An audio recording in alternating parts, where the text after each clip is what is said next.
하나님이 오늘 우리에게 주신 말씀은 마가복음 11장 15절에서 26절까지의 말씀입니다. 마가복음 11장 15절에서 26절까지의 말씀을 제가 한 절, 여러분이 한 절 교독하도록 하겠습니다. 그들이 예루살렘에 들어가니라. 예수께서 성전에 들어가사 성전 안에서 매매하는 자들을 내쫓으시며 돈 바꾸는 자들의 상과 비둘기 파는 자들의 의자를 둘러 엎으시고 성전 안으로 지나다님을 허락하지 아니하시고 이에 가르쳐 이르시되 기록된 바 내 집은 만민이 기도하는 집이라 칭함을 받으리라고 하지 아니하였느니라. 너희는 강도의 소굴을 만들었도다 하시매 대제사장들과 서기관들이 듣고 예수를 어떻게 죽일까 하고 깨하니 이는 무리가 다 그의 교훈을 놀랍게 여김으로 그를 두려워함일러라. 그리고 날이 저물매 그들이 성 밖으로 나가더라. 그들이 아침에 지나갈 때에 무화과 나무가 뿌리채 마른 것을 보고 베드로가 생각이 나서 여짜오되 랍비여 보소서 저주하신 무화과 나무가 말랐나이다. 예수께서 그들에게 대답하여 이르시되 하나님을 믿으라. 내가 진실로 너희에게 이르노니 누구든지 이 산더러 들리어 바다에 던져지라 하며 그 말하는 것이 이루어질 줄 믿고 마음에 의심하지 아니하면 그대로 되리라. 그러므로 내가 너희에게 말하노니 무엇이든지 기도하고 구하는 것은 받은 줄로 믿으라. 그리하면 너희에게 그대로 되리라. 서서 기도할 때에 아무에게나 혐의가 있거든 용서하라. 그리하여야 하늘에 계신 너희 아버지께서도 너희 허물을 사하여 주시리라 하시니라. 아멘. 하나님을 믿으라. 하나님을 믿으라라는 제목을 가지고 오늘 말씀을 나누도록 하겠습니다. 예루살렘에 입성하신 예수님은요, 우리가 어제 말씀을 보면 어떻습니까? 성전에 들어가셨다가 이 성전의 상태를 보신 후에 금세 자리를 뜨셨습니다. 그리고 사랑하는 나사로의 가족에 있는 베다니에 들르셨다가 이튿날 다시 예루살렘의 성전에 들어가십니다. 그렇게 성전에 들어가셔서 오늘 본문의 말씀처럼요, 성전 안에서 장사하시는 사람들을 내쫓으시고 그 상을, 그 의자를 다 뒤엎으셨습니다. 이 성전 청결 사건에 담긴 의미를 우리가 묵상하기 전에 먼저 참고해야 되는 내용이 있는데요. 그것은 이 성전 청결 사건이요, 4개의 그 복음서에 다 기록이 되어 있거든요. 그런데 요한복음 2장에 나타난 성전 청결의 사건은 예수님의 공생의 사역의 초기에 벌어진 일입니다. 그리고 나머지 공관복음서에 기록된 이 성전 청결 사건은요, 오늘 본문에서처럼 십자가를 지시기 전에, 바로 죽기 직전에 마지막 주간에 일어나신 사건이에요. 요한복음과 공관복음에 각각 기록된 이 성전 청결 사건이요, 서로 시점이 다르고 사건의 그 세부 사항이 다릅니다. 그래서 성경학자들의 이 전통적인 견해가 뭐냐면 이 성전 청결의 사건은 예수님께서 2번 일으키셨다고 봅니다. 그래서 우리가 먼저 이 점을 먼저 참고하시고 묵상하는 가운데 헷갈리지 않기를 소망합니다. 자, 오늘 본문으로 돌아가서요, 예수님은 어제 성전이 장사하는 사람들에 의해서 돌아오던 이 모습을 보고 너무 마음이 아프셨습니다. 그래서 그 자리를 떠나셨고 다음날 예수님은 도저히 견딜 수가 없어서 다시 성전에 들어가셔서 분노하시며 상을 엎으시고 장사하는 사람들을 내쫓으셨던 것입니다.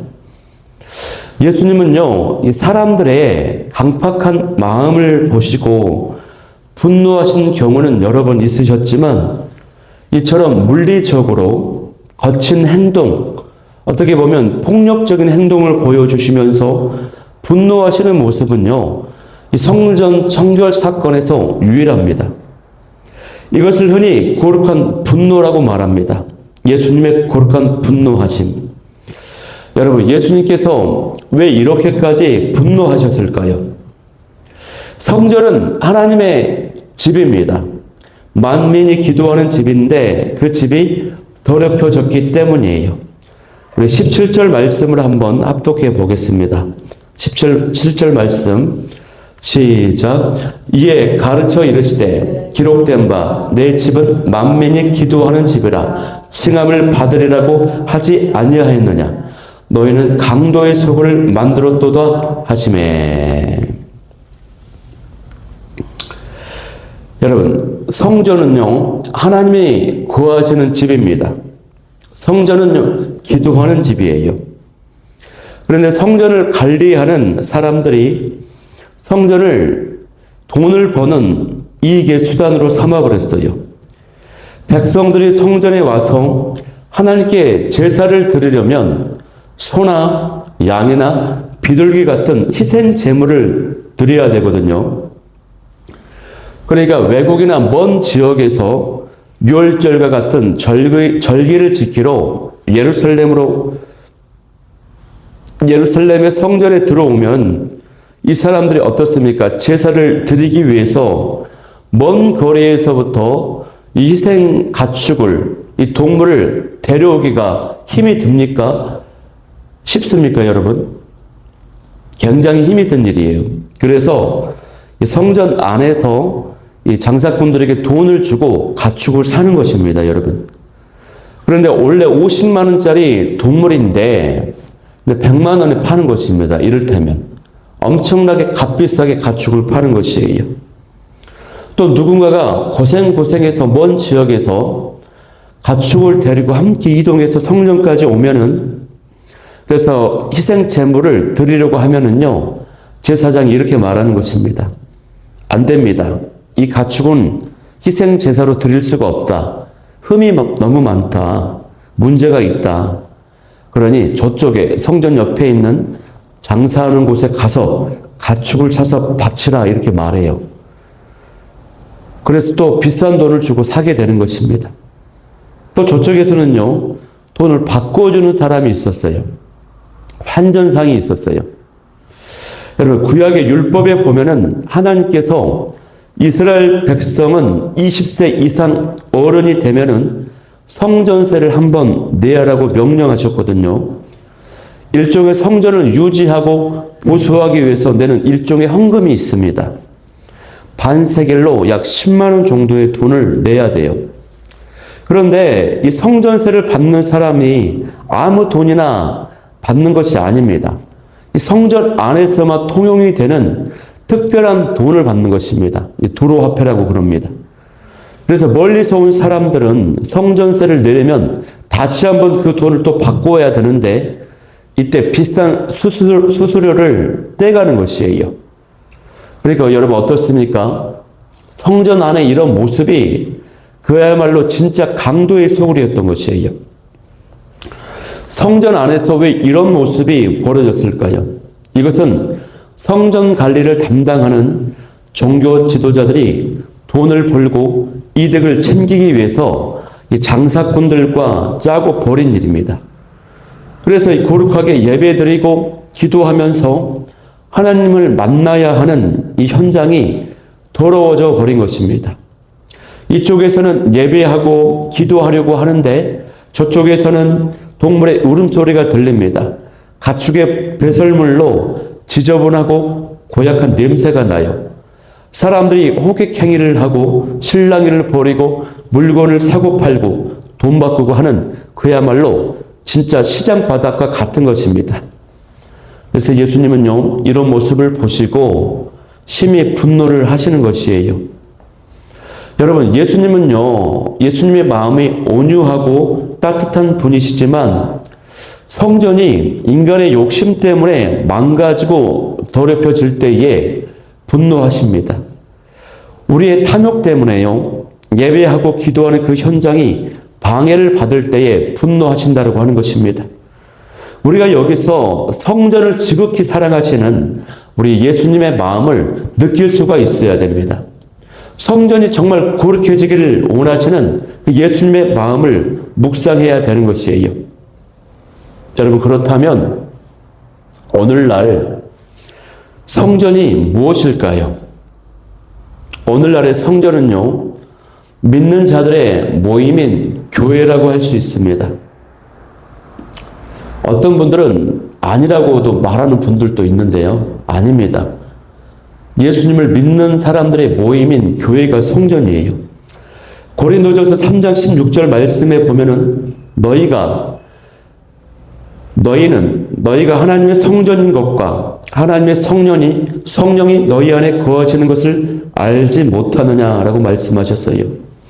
교회가 성전입니다. 그래서 성전인 교회를 자기의 목적을 위해서, 욕심을 위해서 이용하는 사람들이 있다면 예수님은요, 굉장히 분노하시는 것입니다. 청년들이 교회 다니는 이유가 결혼하기 위해서 이성 교제를 목적으로 교회를 다니는 경우가 있어요. 신앙은 아예 없어요. 이런 경우 주님이 아파하시는 것입니다. 또 교회를 다니는 이유가 장사하고 사업의 목적을 위해서 이득을 보려고 접근하는 경우가 있습니다. 또 정치인 같은 경우에는 신앙이 아예 없으면서 선거 때만 교회를 찾아와서 이렇게 홍보하고 자신을 어필하고 표를 얻기 위해서 움직이는 모습들이 있습니다. 교회에서의 예배와 찬양, 기도를 사랑과 믿음이 없이 형식적으로, 의무적으로, 습관적으로 드려질 때 예수님은 슬퍼하신다는 것입니다. 그러므로 우리는요, 교회의 이 거룩함이, 경건함이 지켜지도록 최선을 다해야 될 줄 믿습니다. 다음으로요, 이 성전은요, 내가 바로 성전이에요.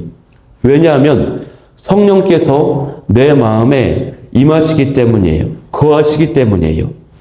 그래서 우리는 내 마음에 이 죄악과 더러움이 있다면 내 안에 계신 성령께서 굉장히 탄식하고 아파하신다고 하는 것을 꼭 기억해야 됩니다. 어떤 선교사님이 어떤 대륙의 원시 부족 마을을 방문했습니다. 그 마을 사람들은 나무 널빤지로 움막 같은 집을 짓고 살았어요. 그런데 그 마을을 방문했던 그날에 비가 많이 내렸습니다. 비를 피하기 위해서 어느 집 움막을 들어갔어요. 들어갔더니 그 한 움막 안에요, 땅바닥에 한쪽은 사람들이 살고 있고 바로 옆에 가축들이 살고 있는 거예요. 그곳에 가축들의 배설물이 여기저기 바닥에 이제 그대로 있는 것입니다. 같이 살고 있는 것이에요. 땅바닥에, 그 좁은 공간에. 선교사님이 그 모습을 보고 기겁을 했습니다. 근데 비가 많이 옵니다. 빗물이 뚝뚝 떨어집니다. 여기저기서 빗물이 막 들어옵니다. 가축의 배설물과 섞여가지고요, 그 물이 이제 소위 말해 똥물이 되었죠. 그 물이 여기저기 흥건히 이제 적셔지는 것이에요. 이 사람들은 아무렇지도 않게 그냥 지내고 있어요.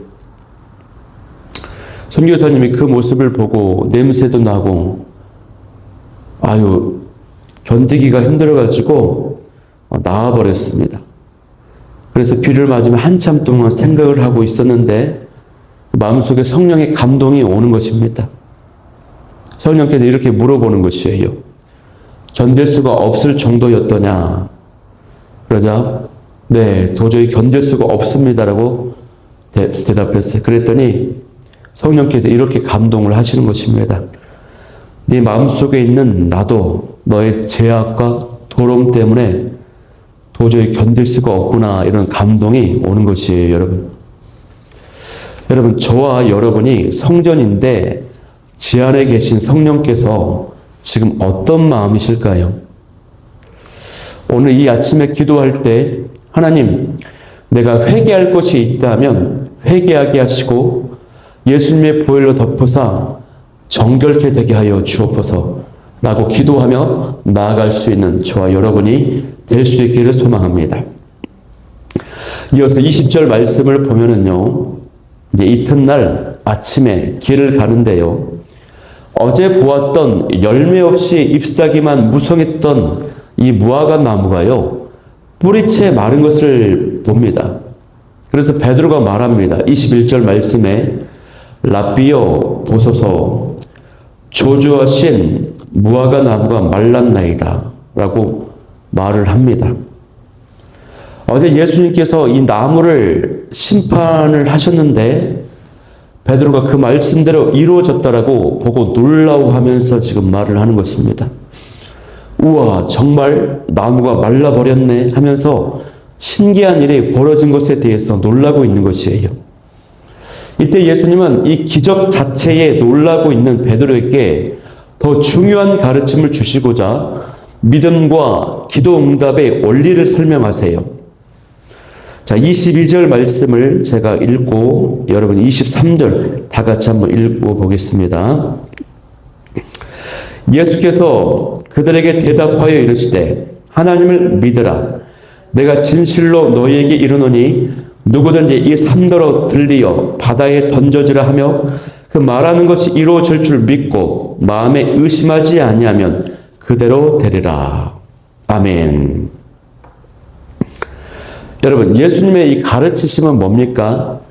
기적 자체에 놀라워하지 말고 말씀대로 그대로 이루어진다라고 하는 것을 믿으라는 것입니다. 베드로가 예수님의 말씀대로 이루어진다라고 하는 것을 믿었다면 무화과 나무가 말라버린 것을 보고 놀라워하지 않았을 거예요. 그래서 예수님은요, 믿음을 갖는다라고 하는 것이 얼마나 중요한 것인지를 가르쳐 주시는 것입니다. 너희는 하나님을 믿으라. 하나님을 믿을 때 믿음의 능력이 나타납니다. 믿음으로 기도하면 이 산더러, 이 산가지로 바다에 던져지라 기도하면 그렇게 된다는 것입니다. 믿음으로 말하면 말한 대로 됩니다. 그러므로 믿음으로 기도하고 믿음으로 간구했다면 그대로 이루어질 것을 믿으라는 것입니다. 그러면 그대로 이루어진다라고 예수님이 가르침을 주시는 것이에요. 여러분, 그래서 이 믿음이 바로 기도가 응답되는 원리인 것이에요. 믿음 없이 기도하면 안 됩니다. 그리고 예수님은요, 이 기도 응답의 원리, 또 다른 원리 중 하나의 용서에 대한 말씀을 하시거든요. 25절 말씀에 서서 기도할 때에 아무에게나 혐의가 있거든 용서하라. 그리하여야 하늘에 계신 너희 아버지께서 너희 허물을 사하여 주시리라 하시니, 기도가 응답되려면 하나님과의 관계가 회복이 되어야 되는데 그 비결이 바로 용서라고 하는 것이에요. 용서를 통해서 사람들과의 관계가 회복이 될 때 하나님과의 관계도 회복이 된다는 것입니다. 그래서 여러분, 믿음과 용서가 같이 갈 때 나의 기도가 응답될 수 있습니다. 용서하지 않는 것은 죄악이에요. 제 문제가 해결되어야 응답이 된다는 것입니다. 성전은 만민이 기도하는 집입니다. 성전 안에 있는 죄악이 해결되어야 성전 안에서의 기도가 응답이 가능하다는 것입니다. 그러므로 믿음으로 기도하고 용서함으로, 회개함으로 기도하여 응답받는 주인공들이 다 될 수 있기를 간절히 소망합니다. 오늘 우리가 이 말씀을 붙잡고 기도할 때 첫 번째 기도 제목, 주님, 성전된 내 마음이 정결케 되게 하여 주옵소서. 두 번째는 믿음으로 응답받는 주인공들이 다 되게 하여 주옵소서. 세 번째는 용서하고 회개함으로 하나님과의 관계가 회복되게 도와주옵소서. 우리 기도 제목 가지고 뜨겁게 기도하며 나아가도록 하겠습니다.